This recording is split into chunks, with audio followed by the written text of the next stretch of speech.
Alright, welcome back to Tipsy Tailgate Media. I'm Aiden, co-founder here and co-host, obviously, of the podcast. I just want to say this is a little bit different type of a video, so let us know if you like this style. So today we'll be breaking down the NFL playoff picture and especially the Wildcard round, which is coming up starting this Saturday. But before we get into that, please follow Tipsy Tailgate Media on Instagram, YouTube, TikTok, Spotify, Apple Podcasts, and Twitter, all under Tipsy Tailgate Media or Tipsy Tailgate. To see all of our content, follow us and keep up with all of our stuff. Grab our merch, as you can see over here. Really cool stuff. And without further ado, let's get into the video. So starting off with the AFC playoff seeding, you have the Chiefs with the number 1 spot and that bye this week. You've got the Bills at 2, the Bengals at 3, the Jags at 4, Chargers 5, Ravens 6, and then the Dolphins rounding it out at 7. Now in the NFC, you have the Eagles with the number 1 seed with the bye this week. Number 2, you've got the 49ers, the Vikings at 3, the Buccaneers at 4, the Cowboys at 5, the New York Football Giants at 6, and rounding it out, you have the Seattle Seahawks at 7. Let's get into the games. On Saturday, 4:30 Eastern Time, the 7 seed Seahawks face off against the number 2 seed 49ers. Now the 49ers are opening up at 9.5 point favorites here. And like most, there's 2 ways I could see this game going. Now, since it's the 3rd time these teams are playing each other this season, it is possible that the Seahawks can catch on to some of their tendencies and alter their game plan. The 49ers' weakness is their secondary and the long ball, and Geno Smith has actually been one of, if not the best quarterback on deep throws this season. Now pair that with DK Metcalf and Tyler Lockett going over the top, that could be trouble for this 49ers team. In my eyes, this game comes down to Kenneth Walker. If he can get going and hit around the 100-yard mark on rushing, this game could get very interesting, and in that case, I really like the Seahawks plus 9.5. With that said, if that does happen, the over of 42 points is also very favorable. That's one of those bets that I think I'm going to take regardless, minus 110 on DraftKings. Now, if the 49ers can hold Kenneth Walker to under 50 yards like they did previously this year, then this game can get ugly really quick. Pete Carroll deserves our respect, and he's one of the few coaches I would trust to game plan well enough in his 3rd game during the season against a team, especially against a rookie quarterback in his first ever playoff game. So with that said, I have the 49ers winning and advancing, the Seahawks potentially covering at plus 9.5. That is depending on whether Kenneth Walker gets going. I know it's hard to kind of give you the half-side bet, but I'm saying Seahawks plus 9.5, decent bet. The better bet there is over 42 points. Now to 8:15 on Saturday, you have the number 5 seed Chargers against the number 4 seed Jags. The Chargers are opening up at 2.5 point favorites. That's where the line sits right now. And I have a couple thoughts about this game. I think Justin Herbert will his way to a win. He's going to put this team on his back. I could see it coming down to a game-winning field goal and the Chargers switching their luck of the past 5, 10, 20 years and finally hitting that game-winning field goal when it counts instead of missing it. Now, I think this game goes down to the wire, like I said, and everyone leaves this game knowing that Trevor Lawrence and Justin Herbert are 2 of the top 6 quarterbacks going into the league next season. I think the run game will be very prevalent this game, with Eckler and Travis Etienne going for a decent amount of yards. Now, with Mike Williams potentially being out, he's currently at questionable. That is a big loss for Herbert if he does not play. With that said, I think this is a Justin Herbert legacy game. I think he goes out there and he carries his team to a win through all factors. And while I said both QBs will go into next season as top 6 ranked, I do think Herbert will prove in this game that though they might be close at the 4 and 5 spot or the 4 and 6 spot or 5 and 6 spot, wherever you have them listed, Herbert is still sizably better than Lawrence. So maybe my favorite pick this week is under 47.5 at minus 110 and Jags plus 2.5 at minus 110. Now comes Sunday, 1 o'clock Eastern Time. We have the number 7 seed Dolphins against the number 2 seed Bills. The Bills right now are favorited by 13 points. Now I think the Dolphins kind of caught the bad end of some luck here. Tua is not playing, and it looks like Skylar Thompson is going to be taking over. He's their 3rd string quarterback, and what else can you really expect when a 3rd string quarterback is starting your playoff game? Now in Brock Purdy's case, that's a whole different scenario. While the 49ers can win with average or subpar performance from Brock Purdy, that is not the case with Skylar Thompson. The Dolphins with Tua this year have won at an incredible rate, even dating back to last year. Sadly, he has been ruled out, and I don't think this game is going to be very close. I've got Bills money line minus 850. Now, obviously, I'm not going to take it because of the line, but I think the Bills win.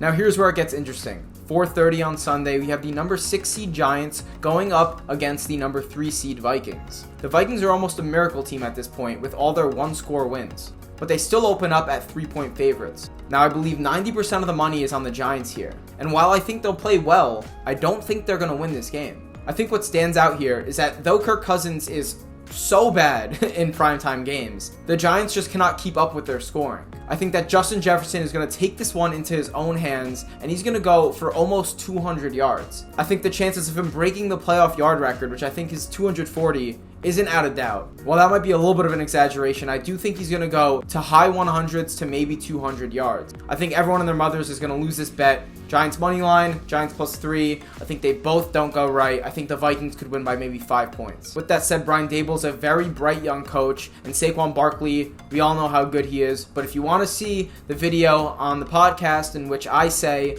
that the Giants should not sign Saquon Barkley to a long-term deal, please click this button up there.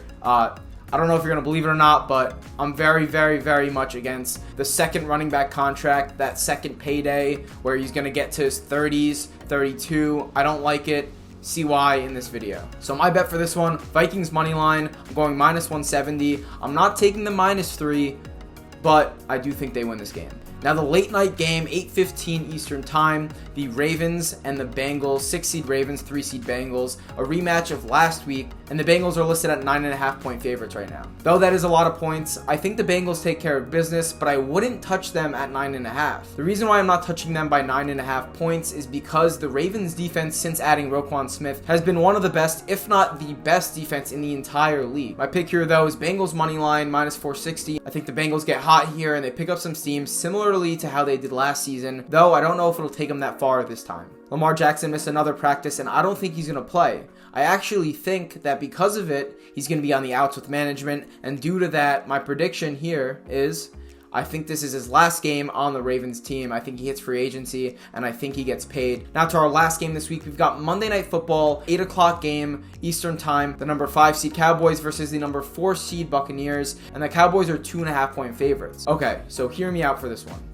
I am a huge Tom Brady fan, maybe the biggest around. With that said, I'm the most unsure about this Brady team as I've ever been. The running game is weak, the offensive line is hurt, the defense bends and breaks, and for most of the season, Mike Evans and Brady have not been connecting the same way they usually have. Now, the Bucs center Ryan Jensen could be back in the lineup for this one, which would be huge for them, but I still think Micah Parsons wreaks havoc all game. I think it's a lower scoring game. The Bucs try to play keep away and hold the ball as long as they can, kill the clock, though it'll be very tough with one of the worst running games in the entire league. The Bucs will need a turnover or two from Dak, who has been more than willing to give them up this season.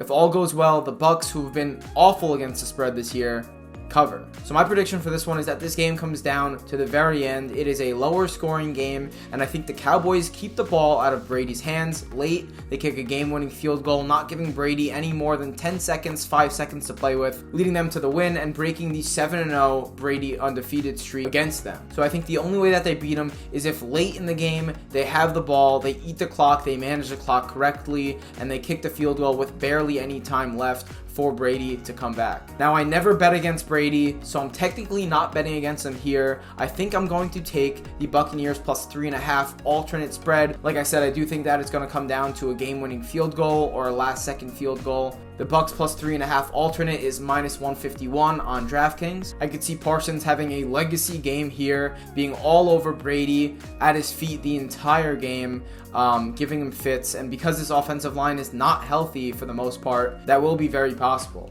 Brady sadly loses, and I think the rumors of him going to the Raiders, the 49ers, Dolphins, Saints, and whoever else pick up from that second on because Brady plays a good game and his help just wasn't there. Now, those are my picks for the wildcard round of the NFL playoffs. To recap, I've got the 49ers winning, the Chargers winning, the Bills, Vikings, Bengals, and the Cowboys moving on. If I have to give you my 3 favorite picks of this week, I am going under 47.5 at -110 for this Chargers-Jags game. That is my number 1 pick for this week. My second favorite pick is Jags plus 2.5 -110. I like that. I think the Jags keep it close, and I think there's a very good chance that they could win this game outright. My third favorite is the Buccaneers plus 3.5 alternate at -151. Like I said, I think the game's a low-scoring game. They keep it close, but I do think that the Bucs will lose late to the Cowboys. And as my fourth and honorable mention pick, I do like the Seahawks plus 9.5 at -105 here. Who knows? Seahawks have won against the odds the entire season, so why would it stop now?